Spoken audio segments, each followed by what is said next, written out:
Hey, what's up? It's Doug here. Wanted to pop in before the episode. This is part 2 of the happiness series that Carl and I recorded in the middle of 2024 before he quit the show. This one is roughly about purpose. It's part of a series. However, I think each one of the episodes should mostly stand alone. We're going to end up doing a few more episodes. And if you have any questions, shoot me an email, doug@mhfi.com, and thoughts or questions about this episode or others. But if you get it to me in the next few weeks when the episode comes out, then there's a good chance I'll be able to integrate your question into some of the upcoming episodes as we go. Let's get to the episode now.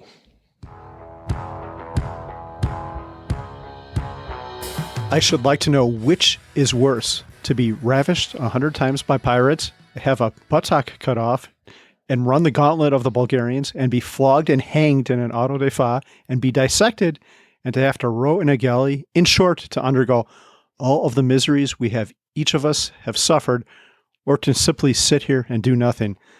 That is a hard question, and that is from Candide by Voltaire. Hello, world. Welcome to the Mile High Fi podcast. I'm Carl Jensen with my co-host. I'm Doug Huntington. Doug, today we're going to talk about finding purpose in life. This is what everyone wants to know because they're afraid of being bored. First, we're going to talk about why quitting your job itself might be overrated. Then we're going to discuss what your relationship with work should look like. Then we'll discuss our best tips for preparing for retirement. Then we'll talk about how to live your best retired life. This is part 2 of our series on happiness. In part 3, we're going to talk about the importance of mindset, but for now it's purpose. So this quote, Doug, I have to say something about it. This is from Candide, Voltaire, one of my favorite books. And the backstory behind the quote is this group of people goes through all these horrible things. And then at the end, they become rich. And because they're rich, they have nothing to do. So they're just sitting there and they're like, this is horrible. This is just as bad as all that shit we went through, which I think is a great setup for this show because everyone needs purpose. What did you think of that quote, Doug? Yeah, I mean, it makes sense. And I guess we observe it in various ways with not necessarily ultra rich people, but folks that stop progressing, I guess. Yeah, you see a little bit now and then in modern life, and you see it in the form of people who win the lottery because they don't expect this. They've got normal jobs, and then all of a sudden they don't have to work, so they quit, and a lot of them are just lost. I remember there was one family that lived near us that won one of the biggest lotteries at the time. They lived in the same town. I think they won $40 million, and the guy quit his job, and he's like, yeah, I don't know what to do with myself. I think after a couple of months, he had bought a bowling alley or some stuff like that. So pretty interesting. So that's what we're going to talk about today, finding purpose. That is the purpose of today's podcast. And when did you run across the quote? Did you read the book? Yes, I had to read that for history class in college. I hated the class, hated the teacher, but it's a great book. Do you know who Voltaire is? I know the name. Yeah. Yeah, but I don't know much about him. Philosopher type? Yeah, he was kind of responsible. I think he created the whole idea of the Enlightenment, so pivoting Europe from the Dark Ages and all these horrible things to science and reason and logic. All right. And you remembered it from back in college, huh? Yeah, it's a great book. I did not like my teacher, but the book is awesome. You should check it out sometime. If you see the cover of it, you won't want to read it, but it's good. Very sarcastic and witty and cynical, kind of like me. Very nice. Yeah. Okay, so before we begin, there's a couple of things I want to say. And number one is, if you're listening to this podcast thinking we're going to tell you what your purpose is, we can't do that because just like happiness, it's complex and it's different for everyone. But what we can do is help you set up the conditions for finding your purpose. So when you listen to this show, we're going to be talking about work and your relationship with it. And that might not sound like a way to find your purpose, but we're setting up the conditions in your life so you don't build your life around your job. So you build your life around your purpose instead. So that's why we're going to be talking about some of this stuff, which might not make a lot of sense initially, but hang in there. It'll all make sense eventually. Before we get into it, I thought Doug and I should tell the audience what fire life looks like for us. So Doug, what does your life look like? Well, and to clarify, I haven't really retired. And if you've listened to all the other episodes, you know, I had a corporate job for about 10 years. I got laid off, and then I became self-employed, basically. So it's been a weird blur of self-employment, which I worked really hard for a few years, and then I've slowly scaled it down.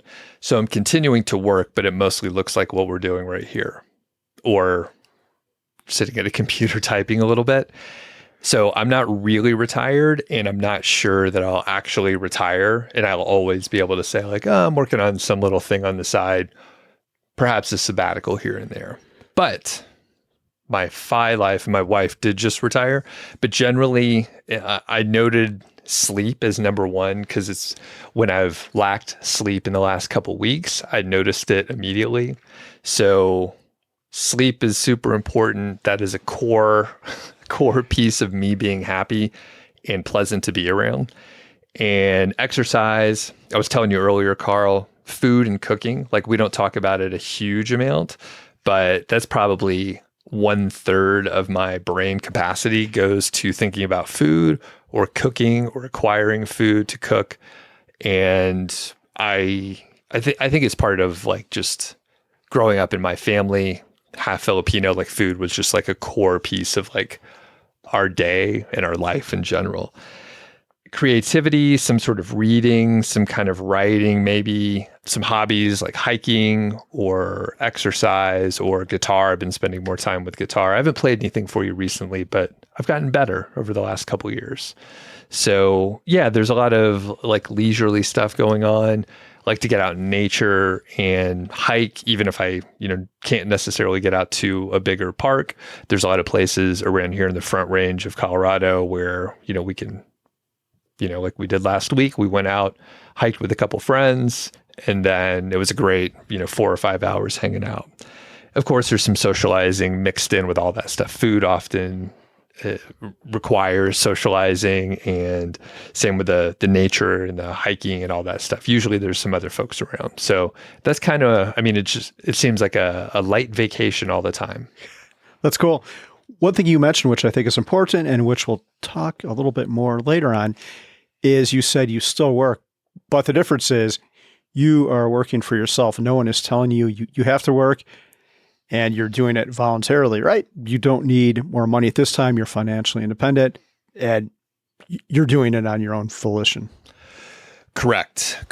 And I'm actually, maybe we'll get into part of this, but there are pieces, and we've maybe mentioned it before, I don't know if it's on air, but there are pieces of the work that I'm doing where I'm like, I don't enjoy it as much anymore, and I should get rid of it, but I'm actually struggling with either getting rid of it, and I'm in this sort of limbo period where I'm trying to decide, like, how am I going to spend my time if this activity doesn't serve me anymore, if it's not helping people in the same way, or maybe I just moved on, I don't care anymore, and I should do something else.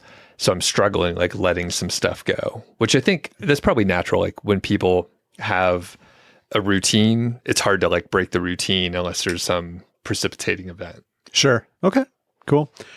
What about you? Yeah. Yeah, my routine revolves around exercise now. This has shifted. I didn't used to prioritize that, but now I think it's extremely important to keep yourself in shape and to stay active. I try to get 25,000 steps a day. I also do a weight workout 2 out of 3 days.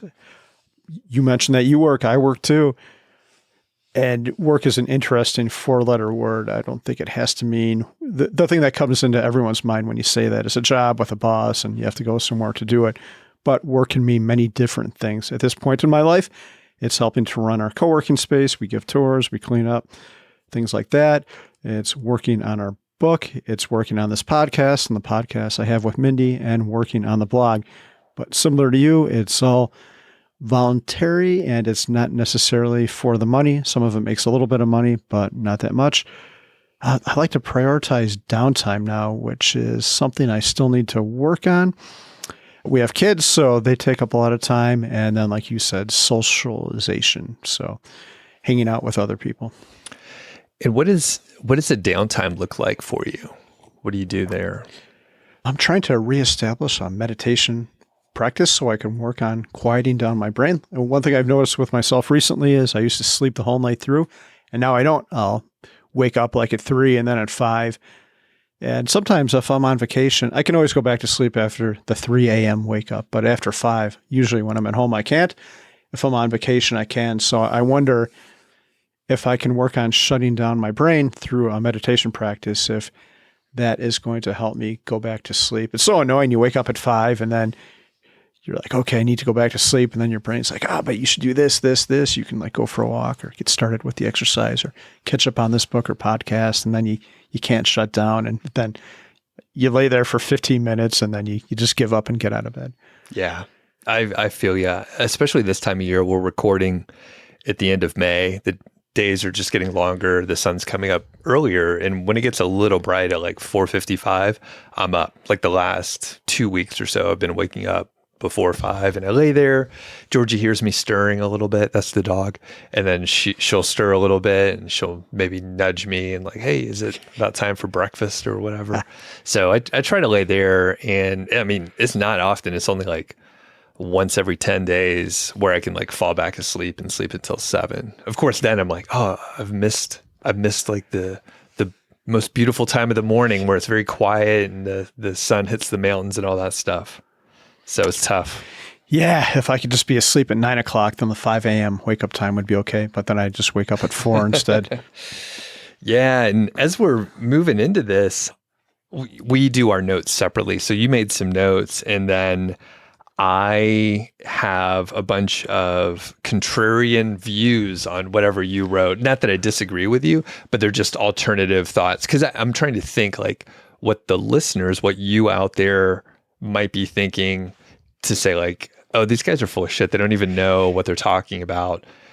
They're up there in their ivory tower in Longmont. So I put some alternative views. So I'm not coming at you personally, directly, although some of them are, but you'll know. No, I do appreciate that. I don't want to get stuck in my own tunnel vision. And, okay. A conversation is much more interesting if you have counterpoints. Okay. So I'll disagree with you the whole time. Okay. No. I disagree with that take, Doug. Okay, let's get into it. The first topic we have to talk about is the whole RE part of FIRE. So FIRE is financial independence, retire early.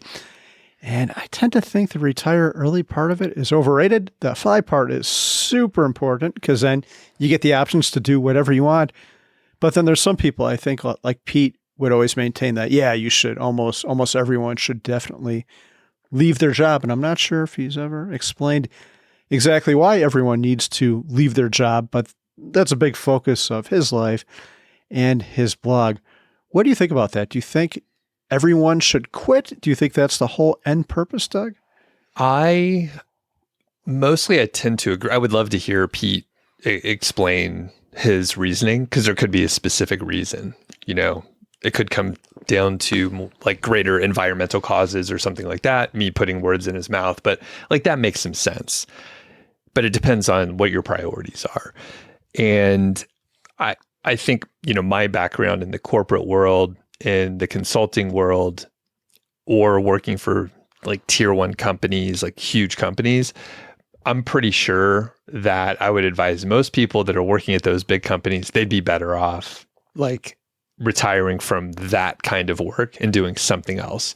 The value that they're able to bring would be a lot more worthwhile to the whole world if they didn't work at those bigger companies. Of course, then we wouldn't have all the equipment and all the awesome computers and like cell phones that work all over the place. Like I realize there's a trade-off, and if everyone quit, then you run into some issues there. But generally, I think the corporate world, most people are not very happy. There are some, and we've had some people email and say, hey, I'm a top performer. I love my job. I love the people I work with. I'm crushing it, blah, blah, blah. Very rare. That's probably 5% or less, just like by definition. That's it. So most people don't like their job. Most people would probably be happier leaving that commute behind, think you're on Zoom meetings, wasting your fucking time with like people that didn't put together a proper agenda, or like they're lightly incompetent. You're working with me. All right. Imagine that. So long answer. Yeah, probably a lot of people should retire, but it depends. And mostly I'm talking about corporate type jobs. Teachers, education, like there's a whole other different segment, which I have no experience in. And those are completely different, and they bring different value to the employee, I guess. Yeah. You mentioned an interesting number. You said 5% or less of people you think like truly are in love with their jobs. I mean, like 90% of stats are made up. So who knows? I see what you did there. Yeah. I think a lot of there are stats. I think it's like 30% or so. There's a Gallup poll. The last one I remember is from a few years ago, 2018 or something like that. But like, I want to say it was roughly 60% of employees are generally unhappy. And it could be like super unhappy to lightly unhappy with their job. So there's only about 30% or so that are like really enjoy their job. They find it rewarding. They want to keep doing it. Yeah. So this is such an interesting question, Doug, because I think a lot of people like their core work. And I liked mine too. Like writing code was super fun, but I never liked what I was working for. Like I work for Sears, like writing code for cash registers. I don't give a shit about that. Or like life insurance, like writing life insurance rules. Don't fly small planes or scuba dive if you want cheap life insurance. So that's one part of it. I think a lot of people like their code work, but they might not like the context that they're doing it. And that aside, you've got time limits. You can't work whenever you want to. Like most jobs are going to require you to be there for a certain amount of time, or they're going to want you to get a project done in 3 months. So you're going to have to be online or whatever. So there's all these rules that go around it. So even if I really would have liked my coding and really liked the coding I was doing for, I don't know what, maybe a car company or something, I have no idea. Something that would have been actually interesting or an industry that gave me joy, you still have to be there. I remember working at my job, my last job when we lived in our previous house. I could look out the window. It was in back of me and see, like we could see the mountains, like Rocky Mountain National Park out my window. So sometimes I'd be having a good day writing code, and then you turn around and look at the window and see that. You're like, well, the job is okay and kind of fun, but I'd sure as hell rather be outside. So when you said that 5% or less number, I was thinking like 1%. And the definition of that would be someone who would do their job even though they're super rich, or they would do their job for free. They would give all their money to charity or just show up and do it. I've only had one person say that to me in my entire life, and he was an anesthesiologist that I met at Camp 5. He said he loved his job so much, he wants to do it forever, even if it didn't pay him anything. So I don't know what is so rewarding about putting people down, but good for him. And the other way to frame it too, right? Like I said, I work, you say you work. We could probably do this indefinitely, right? We're going to do this show until we're like 90, right? No, but basically, like, because we've designed the work that we want to do, we can kind of do it indefinitely. And if we're like, you know what, like we're done with this show, then we can move on to other stuff. Or like, if you're like, I want to stop doing the show with Mindy, for example. No, I'm just kidding, Mindy. I know she listens to this show every episode. I think it would be it would be dumb if we designed jobs where we're like, we don't like it. So, I think we could keep doing it. And I imagine like other people have found a specific vocation where they're like, I like doing this job or whatever, or they love the people. And, there's a lot of reasons why people don't like their jobs. It could be external factors like a commute, or like the specific, maybe not your boss, maybe it's like a couple levels up, but that impacts exactly what you're doing on a day-to-day basis. And it doesn't really impact the exact job they're doing, but it can have a negative impact on the person's like contentness or happiness or whatever. And like I said, it could be a commute. Like that would destroy my day. Like if I had to drive an hour to record this, no fucking way. Yeah, sometimes I can't even make it to your house, and you live like a mile away from me. Like, One thing you pointed out, which I'm surprised like we didn't write it on everyone. Like part of it is having autonomy, right? So like choosing what you want to work on. And there's a couple factors. I've heard it. Any of these happiness books or different things that you could study. You want to do the work you want to do, like whatever projects, how you want to do it, when you want to do it, which is a big thing. So if you're working for someone else, you don't get to choose. Typically, you don't get to choose when you're doing the work, and then who you want to work with. So like many of those factors are out of your hands if you're working for someone else. And typically you can't do much about it. Yeah. So that's what ruins jobs for me. Yeah, you have to answer to someone else. I think that might be one of Pete's main reason. I just don't think he likes taking orders, and neither do I. I'd rather just do my own thing or have a very loose relationship with my work. If I don't feel like doing it today, I'm not going to do it. Yeah. And then on the other side, like there's a lot of people who want to have the direction and structure provided. They don't want to have to figure it all out on their own. But like, yeah, me, you, and Pete, like I think we're all the same. We don't want people to tell us what to do, basically. Yeah, it's interesting you say that. I think a lot of people do like that. There's a quote. Some people love the handcuffs that bind them or the cages they're in or something like that. And isn't that interesting? Some people want to be told what to do.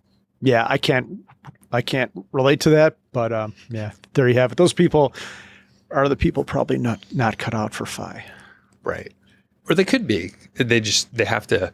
They would need like the extra structure. Like you have to plan a little more ahead of time. So yeah, maybe a strong partner or a strong framework or routine around their life once they leave.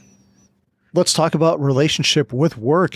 Doug and I don't work, or we kind of work, I guess. I feel like calm, especially when I do work. Yeah, it's sort of work, but not really. Not like y'all work where you have to go to a place or be online for 8 hours a day and be online at a certain time and have meetings and Zoom calls, like you said, Doug, and all that. So the first thing I thought of with this, and the whole point of this section, Doug, is to keep work at an arm's length. Like I want to have a very loose relationship with Doug.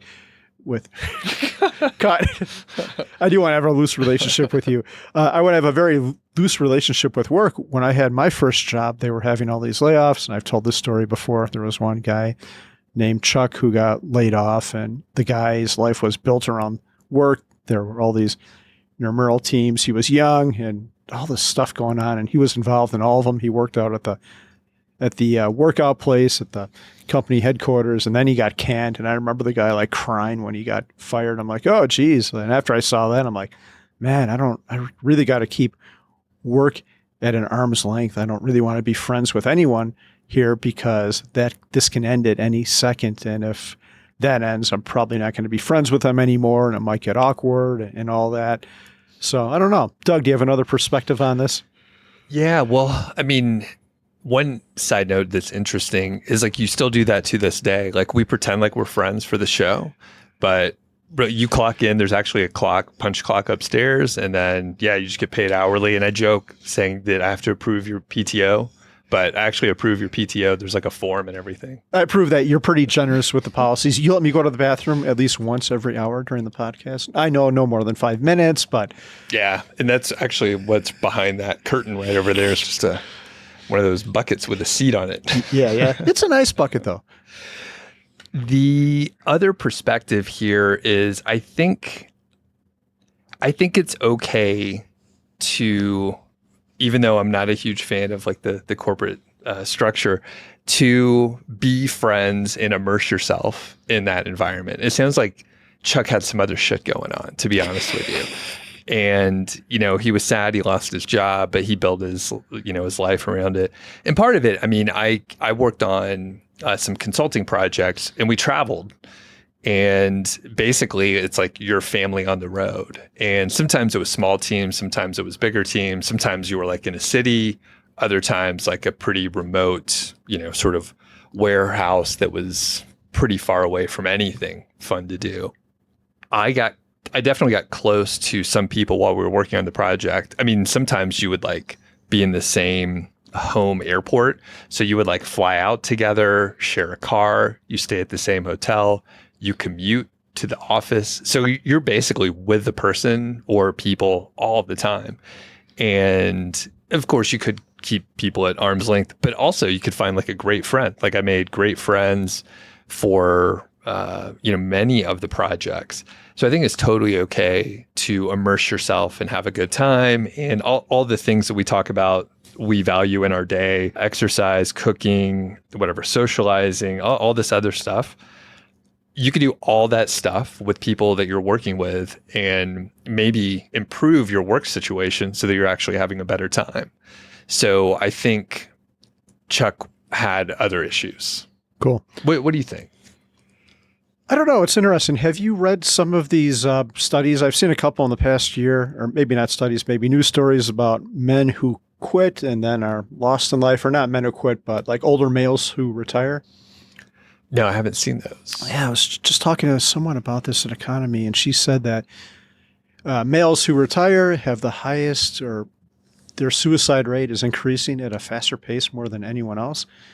And the reason is, if you look at it, they didn't have much going on in their lives. So their social network and all their validation and everything was tied up in their jobs. So once they left, they had nothing to do. And you hear about this with military people as well sometimes, because that's even worse. A lot of times you live there and your whole life is really that and nothing else. So you feel a little bit lost and disconnected after you leave. And I'm trying to look this up now. Yeah, so the largest percent increase in suicide rates between 2001 and 2021 occurred among men ages 55 to 64, which is interesting. Yeah, and I saw it with my own dad. He lost his job in the Great Recession. He was in construction, and then all the construction jobs dried up, and that was how he validated himself. He loved his job. He was good at it. That's what he did. And when he didn't have that anymore, like probably the most important component of his life was gone. He just had no idea what to do with himself. He didn't work at building a life outside the job while he had the job. So I say, Doug, a job is a place to make money. If you like it, that's great. If your coworkers aren't assholes, that's another bonus. But try not to build your life or validate yourself around your work. That's fair. And I think, the other part, those folks that retire, if they don't have a good social structure, if it's all at work, then I can see major issues. And I think, some of those studies or folks that are in that situation, like that's what they run into. And there's no, like maybe if you're not a church going person, right, there's huge community around like churches, right? So if you don't go to church and then you stop going to work and then you're just around, like I could see it being very unmoored and confusing. Yeah. So listless. All right. Anything else? Did you validate yourself through your work? I don't know if validation is the right word. I worked really hard. I was always paranoid and insecure with my job, but validation is probably the wrong word for it. I just wanted money. I remember when I was interviewing for my first job, I went for an interview at this place. It was craft. I'll go ahead and say it. All of us recruits, it was a big recruiting day. So there's like 50 people there who were graduating from college. And they're like, we have just reviewed all of our titles. And now instead of a junior programmer, you're going to be like a junior assistant, junior to the VP's assistant or some bullshit like that. I'm like, who gives a shit about any of this? Just pay me. That's all I want. Pay me more money than what the other people are going to do. And hopefully I'll have interesting work around that too. But I don't know. I didn't really value any of that. I valued that the job was close to me, so I didn't have to drive 2 hours every day. And I valued that it paid me well. After that, I didn't really care. And that was kind of the focus of my career. Like as soon as I could, I became a contractor to get my pay up, a consultant, and then eventually became a like corp to corp situation instead of an employee, which was a further increase. But I don't think that's necessarily the healthiest way to look at it either, just to be so hell-bent focused on money. But I guess it worked out okay for me. Okay. Yeah, you were like a mercenary. You're like, I'm not making friends around here. Fuck all you guys. And you call me the janitor. Just pay me more than these other assholes over here. Yeah, call me the head shit toilet cleaner. I couldn't care less what my title is. How many years did you have a corporate job? Oh, man. A corporate job like before being a consultant. I worked for a little bit less than 20 years, and that was probably 3 or 4 years of my career. So most of the time I did consulting. Okay. But overall, you worked for about 20 years? Yeah. Okay. Got it. All right. Cool. Anything else on this before we move? No, let's move on. Before we get to the meaty stuff, like preparing for retirement and making sure it is a success, let's hear from our sponsor. It's Ghostbed. And Carl, how you been sleeping? What's going on with your sleep habits these days? Yeah, I do have an interesting update, but before I tell you about that, Doug, I have a question for you. It might be kind of uncomfortable, so brace yourself. I know we've been roommates before, but I didn't pay attention, and it might be a little bit different when we're roommates at a conference. What do you normally wear to bed? Well, as you know, typically at conferences, totally nude. But at home, I'll typically wear just boxer briefs and socks. I wear socks are supposed to help you sleep. And yeah, even nude, of course, I wear socks. Again, as you know. Yeah, so it's really built for me to like be cooler. So yeah, what about you? What do you wear at home normally? Yeah, I usually just wear underwear. And even now, like the temperature is changing here in Colorado. The sun's up late. I think we're going to have a 90-degree day, and our bedroom's on the second story and it faces south. So our bedroom probably heats up more than any other room. So now I'm thinking of even abandoning the very few clothes I wear and just going the full thing, like you, Doug, like you at the conferences. Mm-hmm. Because I sleep warm and it can be kind of miserable once it gets warm. Well, the cool thing, and just quick mention, the Ghostbed, they have many different mattresses, but they have the Ghost Ice technology, which is like a cooling layer in there, which is very helpful. And I'm curious, do you wear socks when you sleep too? I don't. Sometimes in the winter I would do that, but then I would wake up and my feet are all hot, so then I kick them off. So yeah, usually no socks. All right. Yeah, I feel like I read something that it's good, like it actually like helps you sleep, but I can't remember any of the logic or reasoning behind it. And yeah, so most nights I do wear socks. Go ahead. Oh, I was going to say, maybe I need lighter socks. Like when you say socks, Doug, is it like athletic socks or pantyhose? Like what are you wearing? Yeah, they're like thigh highs. Okay. Yeah. So no, they're very thin. I have like these very thin merino wool socks that I'll wear. So they're very breathable and they feel good. Cool. And then yeah, other times like it's more like, what do you call it? Fishnet type stockings. So it's super breathable. I wear them on my hands too. Little sock puppets. Yeah, nice. You should bring those to FinCon if we're roomies. Awesome. So a couple quick notes with Ghostbed. So they actually have a very cool new massage topper. It's about 3 inches thick and it has like some air bladder things in there. It also has like the cooling gel. It's very comfortable and you can literally put it on top of your mattress. They also have just a full range of mattresses, including like an RV mattress and big plush ones and firm and soft and fluffy and whatever. So definitely check it out there. Ghostbed is a family-owned business with 20 plus years of experience and over 60,000 five-star reviews. They have a 101-night at-home sleep trial. You can save 10% if you go to ghostbed.com/milehighfi, or milehighfi is the coupon code. Do it. And if you've purchased a mattress or anything else from them, send us a note and let me know what you think of the product. Cool. Doug, let's talk about preparation for retirement. So I knew at the end of my career that I was going to do this early retirement thing, but it still gave me a lot of anxiety because the thoughts that were going through my head, like so many others in our audience, were like, what am I going to do with my time? This job and my life has consumed everything. And all of a sudden, I'm going to have this big vacuum of time. So one thing I did is I made this list on my phone. I think I still have it, although I don't look at it much anymore. I started making a list of all these things I could potentially do in retirement. And that eased my anxiety. And I'm kind of silly for having anxiety in the first place, but I'm going to see if I can bring this list up right now. Oh yeah, here it is. I found the list. I've got books on here, movies, all kinds of house projects to do. And this thing is huge. I think I've almost like filled out the Google Keep doc as long as you like. It's got as many words as I could put in there. And I don't think I've looked in this thing in a year or two, but doing this and the exercise of doing this made me consider what life would look like in retirement and put down my anxiety a little bit, but I'm looking at this and I haven't gotten to any of it. I don't think I ever will. Oh, Doug, there's say house projects. Really? Have you done any of those? Yeah, I have done most of those. Unfortunately, like all the good things, I haven't gotten to any of this. Become a better guitar player, photography, video games. I've already done that. Exercise, okay, I've done that.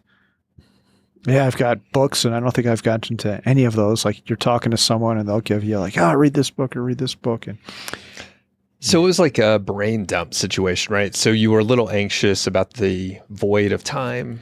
You wrote stuff down, and it didn't even matter if you looked back at it, right? Like you just felt better when you wrote it down. Yeah, that's correct. And knowing that I had that in my back pocket, like, okay, if I sit around and I'm bored one day, I can just pull out this list and pick something from there and go do it. Yeah. Okay. And do you remember if you actually did reference it, like in the early, whatever, few months or something?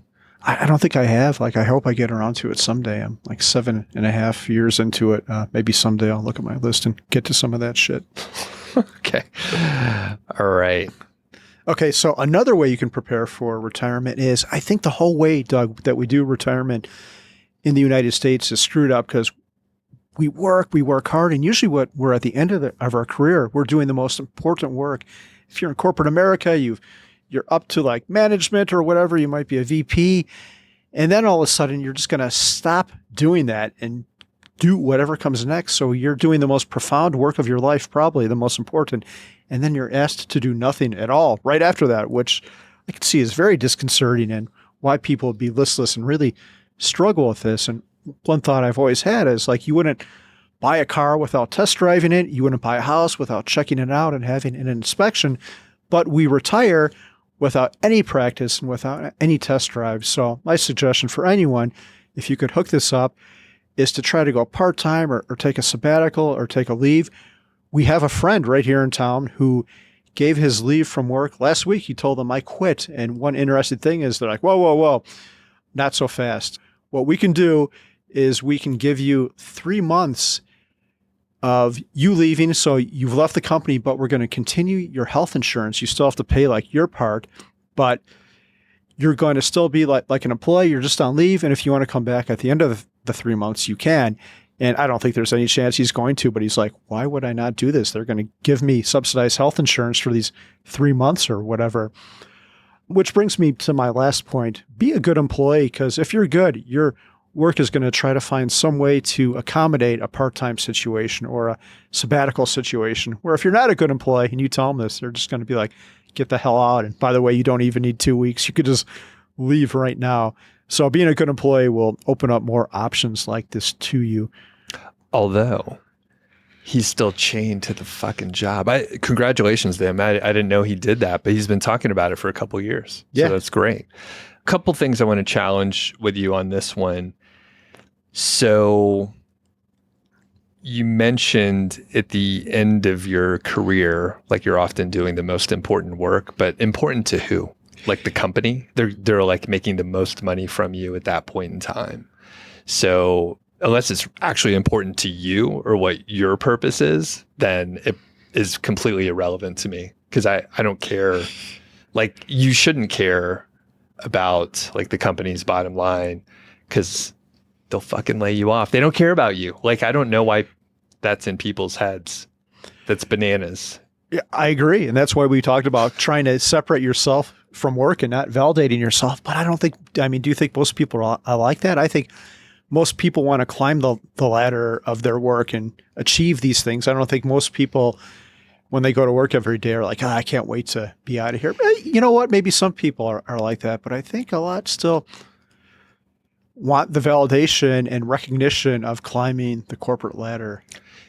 Fact is, we've both been out of it too long. We have no idea. So I would say there's probably, like, depending on the job and the company and how long someone worked there, like they may be eager to climb the corporate ladder. But obviously, I think like some of the younger generation, younger than us by whatever, decade or two, they are eager to not do as much work and maybe work from home and like have a more flexible schedule. And they're like, just pay me. I just want to have a little freedom and I want to work from home. So I think that's probably a thing. What do you think? Okay, I hope so. I hope it's changing. I remember with my job, especially when I was in corporate America, you would have your annual review.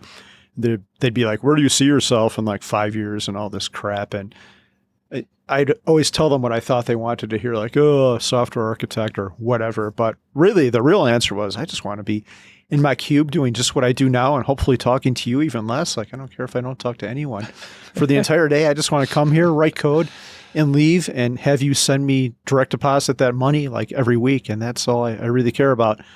But I don't know how many people think like that. It's probably more prevalent with tech workers or engineers who really do like their core work. But even them, a lot of them get forced into management, even if they don't want to. Right. Yeah. Yeah, it's a tough one. And I mean, like at the right place, like being a good employee, and it does potentially give you options, but the question is the opportunity cost worth it? So yeah. So it depends, and you never know. Because the thing is, like the person that we're talking about, he could pay for his own health insurance, right? Yes. Like it doesn't actually matter. Yeah.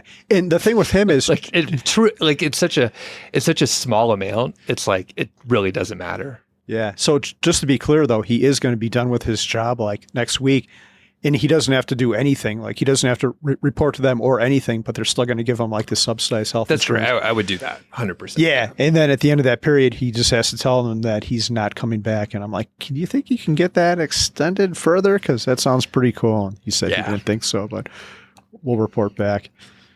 My last point in preparing for retirement is to build a rich life outside of work. Now, it's going to be a lot more difficult, especially if you've got kids and a busy life, but there's no reason why you can't start trying to find your purpose and working in your hobbies and doing all of that stuff right now. You don't have to wait till you quit.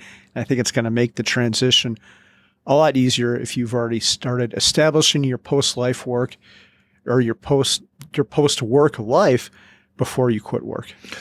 What do you mean by rich life?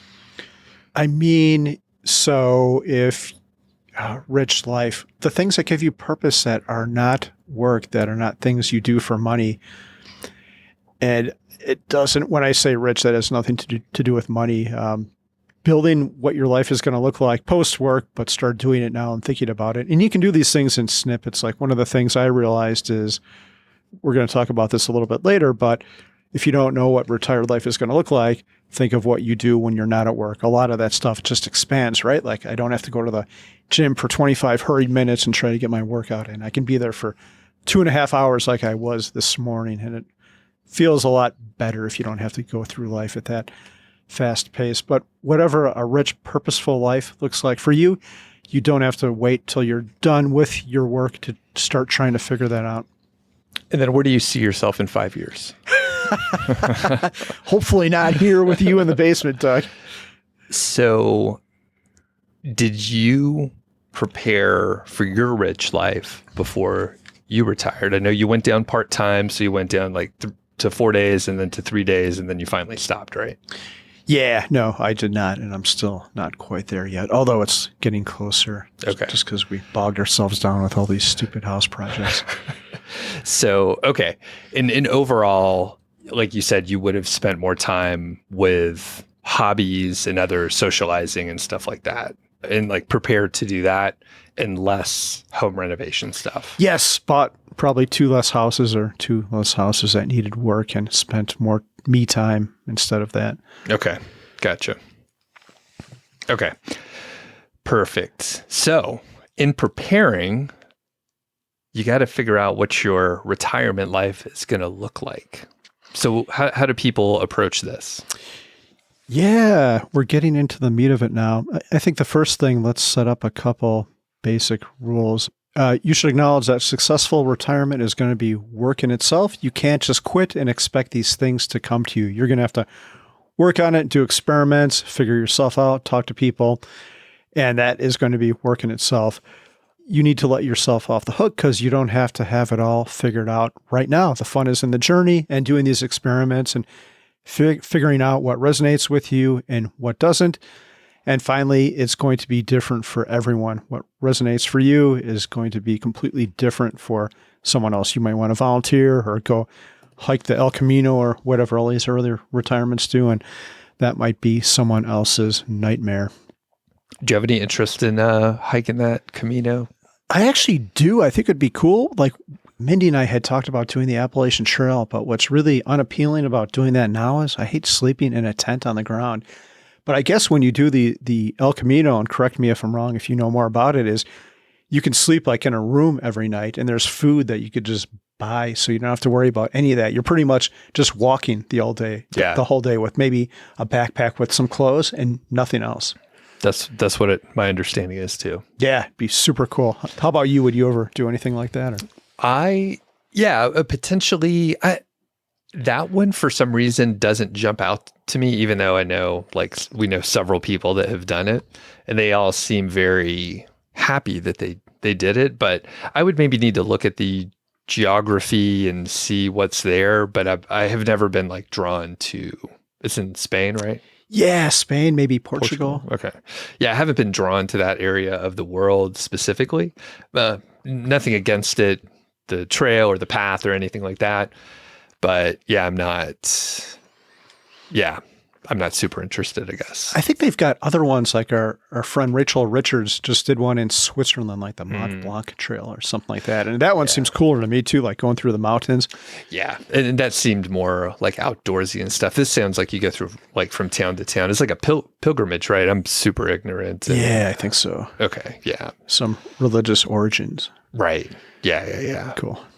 Okay. Let's talk about some of the basic tenets of what retirement life will look like. And I alluded to this a moment ago, but if you're not sure, consider what your weekends look like, because a lot of times retirement life is just an expansion of that.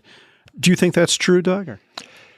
I think that's probably a good way to look at it. Yeah.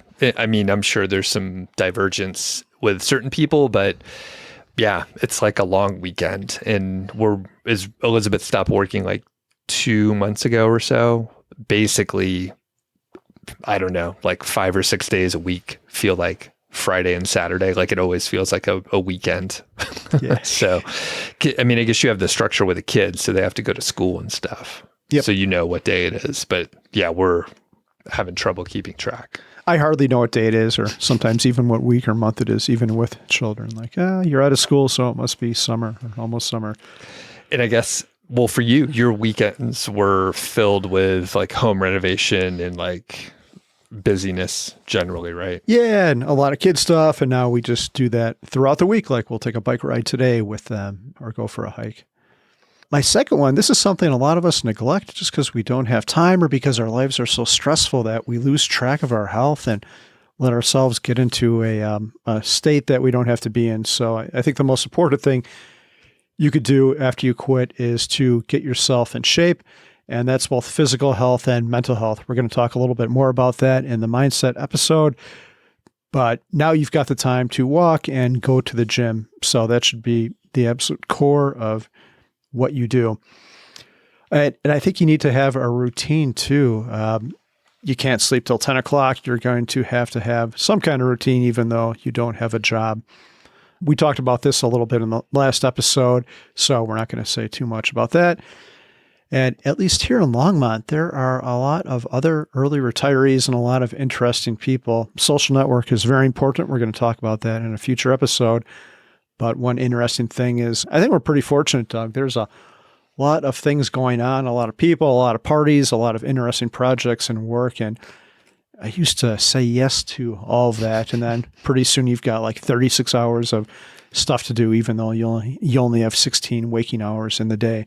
Yeah. Have you struggled with that at all? And I noticed you're better at controlling yourself. We were at a mutual friend's get together yesterday and you left before anyone else. Yeah.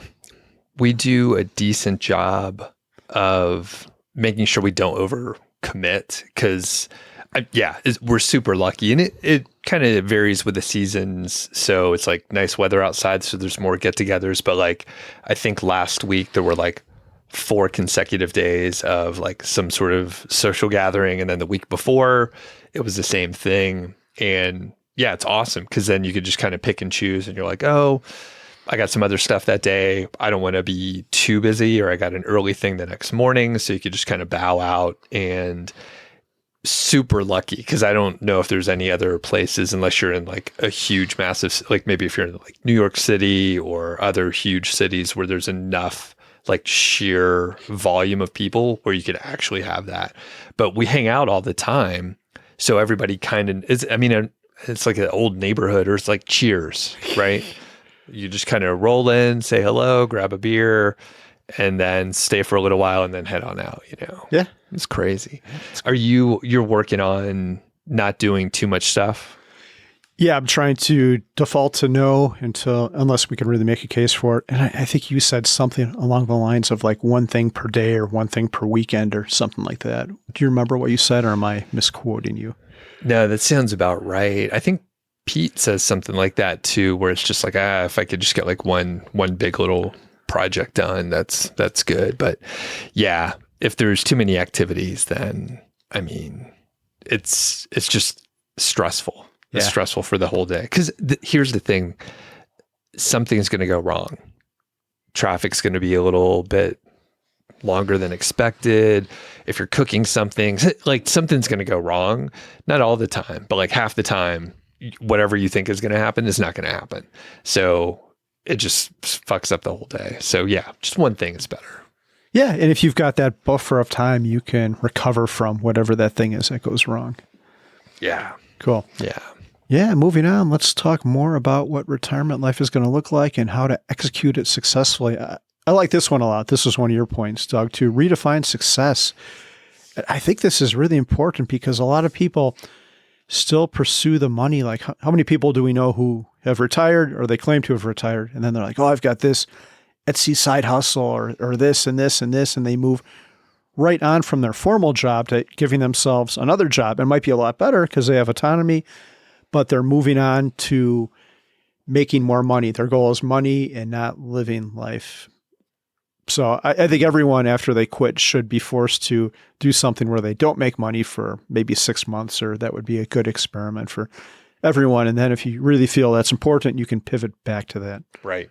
And one good way you could kind of force yourself into it, and I'm looking forward to the time when we're going to do this, Elizabeth and I, when you're doing Roth conversions. So you're moving money from your IRA over to your Roth, and you don't want to have, other income, especially not significant income, because you'll be taxed at a higher rate as you make the conversion over to the Roth. So is that on your horizon? I don't know if you guys have a lot of money to move over. Yeah, we will probably do that. Our 401ks are our biggest account now. But I don't know. We might just be able to live off our post-tax account until we're actually old enough to hit up our 401ks. Right. Is there some value in moving it over sooner, though? I don't know. That's where you get an advisor, right? Yeah, I think there would be. A real quick side diversion is if you think RMDs are going to come up in your future, then you'd want to start moving that money out ASAP. Yeah. Yeah. And you'll probably want to do that then. Yeah, I think so. We will need to do it. It's just a matter of when, and you still have some income, so it's not super on our radar. Yeah, this next one I like a lot too, and this is something you've talked about, Doug, is finding your flow state, because I think you know your true purpose when you get into your flow state. Do you want to elaborate on what a flow state is? Yeah, I think people can look it up a little deeper, but at the most basic level, the way it hits me is like you're working on some activity where you lose track of time, and you could just do it for many hours, and it feels good. It feels effortless, or at least positive, and maybe not effortless. So for me, there's a few of them. One of them for me is playing guitar. I'm not super great, but it really engages my mind. And once I get into a rhythm, I literally will think I'm going to sit down for like 5 minutes and play, and it'll be 2.5 hours. Like it'll just fly by. It's insane. Exercising is another one. I don't run anymore, but when I would run, I would often be able to, run for whatever, 1.5 hours, 2 hours or something, and it just kind of blurs by. Hiking is like that now. Working out at the gym, occasionally writing can be like that. It takes me a little while to get in the right frame of mind, but once I get going, then I can keep writing for a few hours and just lose track of time. So do you have any other things to add either to the definition, and then curious what your flow states are?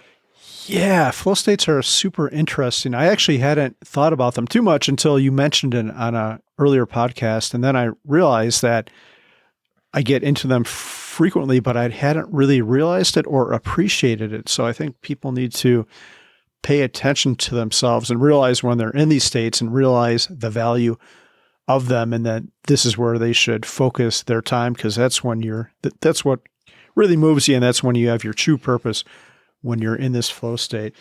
Yeah, for me, writing is definitely the top one, and I would say walking, and which we'll talk about here in a moment, and thinking. Sometimes I have really great thoughts when I'm out for a walk, and sometimes pooping as well, but mainly walking. You'll lose track of time. You're just like, oh, I've been in here for 45 minutes. And he's like, get out of there. I need to be in there. And I'm like, oh, wait, I just let me write this down. We talked on the previous episode about experimentation. How do you know what you're going to like unless you try lots of different things? And the great thing about Fire Life is you've got the time to explore yourself and to try different stuff. If it doesn't work out, quit whatever it is and do something else. Can you think of anything you've experimented with, Doug, that you quit or that hadn't worked out? And I could think of one that you used to do that you do less, your beer judging. I don't know if that's a valid example, but. Oh, yeah. I think we talked about it last episode a little bit, but yeah, it was time to move on. I can't think of, and it wasn't really an experiment. It was like, for a while, it was a huge hobby, a bit of a lifestyle, just because like a lot of my friends were from the beer community in general, the brewing community. And I can't think of anything super recently, since I moved to Longmont, where I've checked it out and it didn't pan out. How about you? Yeah, I'm trying to think too, and I can't really think of a great example. Maybe just because we've been busy and I haven't had time to try new things. And you know what? I bet we have, and if it didn't work out, we just don't remember it. We just moved on. So. Yeah. I know I do many experiments all the time with my routine. Like I'll try to do things at different times of the day. I'll try slightly different tweaks for my workout, try to cook things differently. So I'm always doing little experiments like that constantly. Nice. And you are the avid walker. So we talk about this in the Soundcheck at the end, so people should hang on for that. But yeah, talk about walking here. Yeah, there's a Stanford study where you could look up, Google Stanford study walking, and you'll see what walking does for your creativity. So next time you're bored, go for a walk. Don't look at your phone. Don't do anything. Maybe bring a notebook and something to write with. And it's amazing, like your brain wants to think and do things. So when you haven't given your brain anything to think about, it will come up with stuff. So I think some of my best ideas, my best creativity happens when I go for a walk. And sometimes it takes a little bit to get the gears moving, but it definitely does. I know Morgan Housel talks a little bit about this as well. Mm-hmm. So I think if you don't know what to do with yourself, or you're at a loss, or you're trying to get past some issue, go for a walk and see what happens. Do you listen to something, or are you just walking and thinking?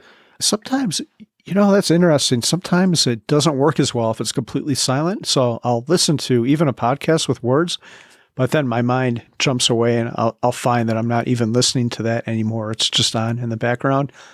And that's what works for me, but it could be different for anyone. Sometimes I like classical music too, like not words, because that can distract you. Okay. Yeah, and I do a lot of podcast listening, but every now and then, I would say maybe like 30% of the time, I won't listen to anything and just walk. And usually I feel less stressed out. Yeah. Not that podcasts make me stress, but sometimes there's something in there where I'm like, oh, I should do this or do that. And sometimes it's nice just to walk. It's nice to walk and force yourself to look around. Like I'll try to take a different route every time and try to make myself notice things, like whether it's architecture or someone's garden. I was just looking at the people on the corner over here who had someone do beautiful work on their house. You ever notice those people? Or I don't know which one. Yeah, there's a lot of corners. It's at the end of your street. You'll know when you see it. They've got like a little bridge in their yard. It's pretty cool. Oh, okay. Man, it's super nice. So yeah, go for a walk. Our next suggestion for building a successful retirement life is really leverage your community. make friends. And I'm trying to think of some of the opportunities that have come into my life as a result of building community. I'm part owner of a co-working space, the HQ in downtown Longmont. I have this podcast because I met you, and I think we met through the HQ, which is interesting. And I've had lots of public speaking opportunities through community, which is great. All these things have improved my life, except maybe this podcast. This is probably a downgrade for my life, but I'll push through it. Just kidding, Doug. So yeah, your community can definitely give you ideas and lift you up in retirement, and just give you cool people to hang out with, if nothing else. I think most of the happiness studies out there usually cite community and like having a good social network as one of the most important things. So, back to your point earlier about the retired males having like a growing suicide rate, like I think it's probably related to lack of community. Yeah, I think that's exactly it, especially when their partner passes and then you just find yourself alone. A lot of people, unfortunately, they don't have good relationships with their kids, or their kids live in another part of the country. So all of a sudden you're just lost, which is not good.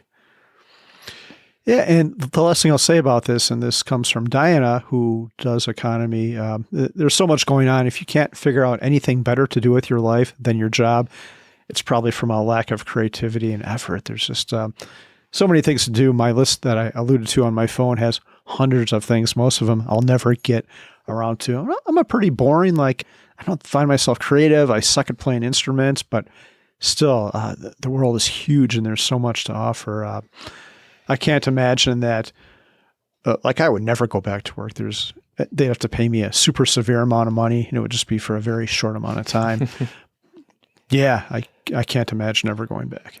And I want to rephrase, not that Diana phrased it exactly like that, I don't think, but I'm going to take it at a different spot. It's what I'm reading here. It says this is from a lack of creativity and effort. And it feels like someone is sad and we're blaming them, right? So a lot of times if you just start some action, you'll start feeling better. Whatever it could be exercise. You're like, oh, I want to learn an instrument. So you can, rent an instrument, take a few lessons, do the experiment, right? Maybe it turns out you hate the thing that you thought you were going to like. Don't buy the sailboat, take a sailing class, take a little piece and start taking some action and moving forward. Because I imagine if people are in a spot where they can't think of any good ideas, they can kind of spiral out of control. So a good thing to do is start taking action versus just saying you lack creativity and effort. Get your shit together. It's your own fault, which, we're responsible for our own shit. But do you have anything to add for tips on how someone could start moving forward? Oof. Yeah, that's a hard one. Yeah. And I didn't mean to be judgmental with that, although I'm sure I sounded. It's the whole show. Yeah. 0 stars on Apple Podcasts. I would say go for a walk, see what comes to you, and really be introspective and think about what moves you deep down. And this can relate back to your job. If there's parts of your job that you really like, maybe you don't have to stay at the job. And we're going to get to this actually in a moment. But maybe there's parts of your job that you can incorporate into your life, even if you're not working at that place anymore. And it's a great starting point. I would just tell people not to have anxiety. I heard this from one person who retired, who didn't have anything to go to. She was just not happy with her job, so she left. And it took her a couple of years to figure it out, but she said she was so happy that she didn't have anything to transition to, because that really made her do the work and be thoughtful and figure out what she really wanted in life. And she's in a much better place than she would have been had she had something to transition to. So you don't have to have the whole thing figured out. I don't have anything figured out. 5 years from now, life might be completely different, and it's okay. You just have to be okay with yourself and give yourself grace and know that it's going to work out. And if it doesn't, you can just go back to your job. Yeah. So just to close up this part, if leaving your job gives you anxiety, no decision is permanent. Like I said, you can always just go back to your work, especially now, there's a real shortage of workers, and you might be able to work out something like I know the big tech companies, if you leave in good standing, they'll take you back. And some of them put parameters around that, like a year or two. I think Apple specifically does that. And if they know you're a good worker, they know good people are hard to find. So it's not going to be an issue going back. But again, and if you really love your job, maybe there's some way you can incorporate the parts that you love into your life after work. I always thought with myself that I would do some coding, and I still might do that, although I've been saying that for 7 years and I've never gotten back to it. Doug is shaking his head. But that's maybe the lie I tell myself. Yeah. Yeah, you're probably not going to do that. In the course of this podcast, we made a separation between working life and post-work life. But your big goal should be to live a purposeful existence no matter where you are in life. There's no reason why you can't find your purpose and be satisfied even if you have a job that you don't quite like so much. You should be working on this thing throughout your life and not waiting until you retire to really pursue purpose and the things you really like. A job can give you this purpose, but there's going to be a lot of compromises with it. You have to be there for a certain amount of time. You might have to work for or with people you don't like. And that's where the fly part comes in. That's going to give you options. So your first goal should be to get that down, get the money down so you never have to be in a situation where you don't want to be. And that's the real value of FIRE. It gives you the opportunity to pursue the pure version of yourself and not to be stuck in situations that you're unhappy with. And one other final thought, and really it kind of wraps it together, I think.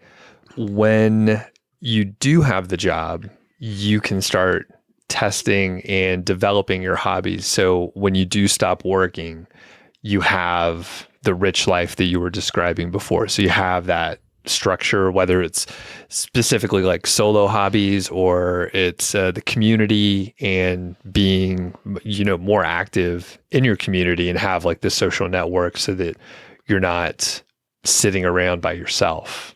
Yes. And you got your folks around you. All right. So in part 3, we're going to talk about how mindset impacts happiness.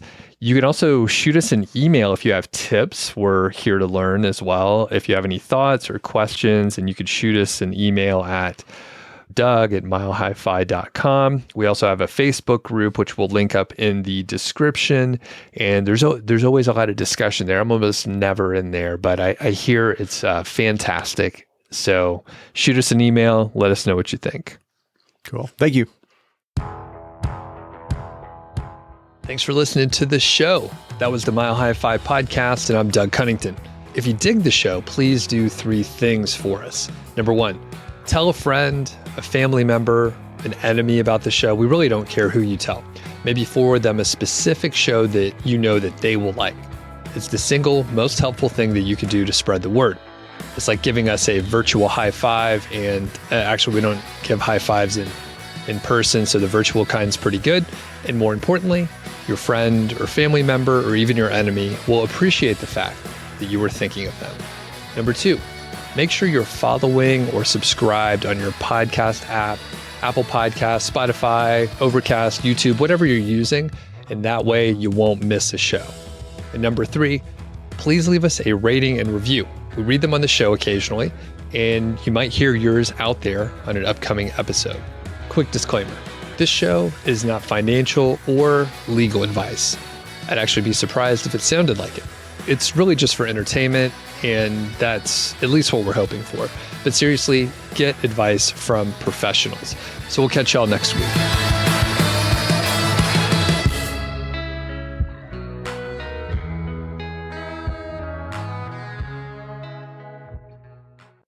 I was looking over the notes and I saw that you wrote, and you've mentioned it before, that you try to get like 25,000 steps a day. Is that accurate? Is that true if we look in your phone history or whatever? Yes. I don't always do it, but some days I get a lot more. I think my record for this year is 40,000 and something. And my all-time record when I've had the watch is 50,000, which is about 20 miles. But I know I once did more than that in my life when I hiked Mount Whitney in California in one day, which probably would have been 55 or 60,000. Wow. That's crazy. So what about like, so you get it most days. How do you deal with it on like busy? The thing is, it's just a huge amount of time. I love walking outside, and it's a huge amount of time. So how do you reconcile that with the rest of your day? Yeah, it's hard and it can seem wasteful, especially when you don't get your steps in and now I'm just doing laps around the block. Or there's been times where I'm like 200 steps away and it's bedtime. I'm like, I'm just going to walk back and forth around the bed. But the truth is, usually I get it just through my natural activity in life. Like today, I worked out at the gym. So what I'll usually do is a really hard set, and then I'll do a lap or two around the track to recover. And then I'll do another hard set and repeat. And I'm looking at my watch. I came from the gym here. I've got 10,861 steps. So I'm almost halfway there just from what I do naturally. I've got all these home projects going on, so I'm running around to do those. And sometimes I'll be purposefully inefficient. Like won't grab all my tools at once from the shed to force myself to go back. And that one is a little bit silly, but usually I don't even have to do that. I just happen to leave a very active lifestyle. It's when I have to edit podcasts or sit down and do some book work that I have a hard time getting the steps in. But even then, you bring up an audiobook or a good podcast, and then it doesn't feel like you're just aimlessly walking for nothing. But it should be okay to aimlessly walk for nothing as well. I shouldn't judge myself for it. Yeah, it's pretty good. I mean, it's amazing. And walking, a lot of people, there's a lot of runners in our audience out there. I used to run, but walking is like a better exercise. I think so, like speed walking, where you're walking really fast because then you get into that fat burning zone. So it might not be cardio, but you're definitely doing something. Well, and you could do it every day. Like it's hard on your body to run every single day. It's hard on your joints, but you could walk every day. But there was a subtext in here. So for the true fans out there, the reason why the book is so late is because you're taking so many goddamn steps every day. That is like write the book, man. Yeah, I need to attach like a laptop to my body so I can type it out while I walk, like a walking laptop. I wonder if anyone's invented such a thing. I think, yeah, those dorks probably have. I was going to say you can get like a standing desk with like the little treadmill thing there. Yeah, or the Apple Vision Pro. I could be like waving my hands in airports, typing when I'm walking. And did you ever do like the voice typing, or is that how they say it? Like the voice typing, just like on your phone or whatever? Can you write while you're walking and then get AI to clean it up? Yeah, I do record lots of notes that way. I don't know if I could write the book that way though. It would just sound like a disjointed stream of consciousness. Yes. Okay. Yeah, I don't get that many steps. That's a lot of steps, man. I'm more around, I would say like 13,000 on average for the last several years. So okay, that's still not bad. Yeah.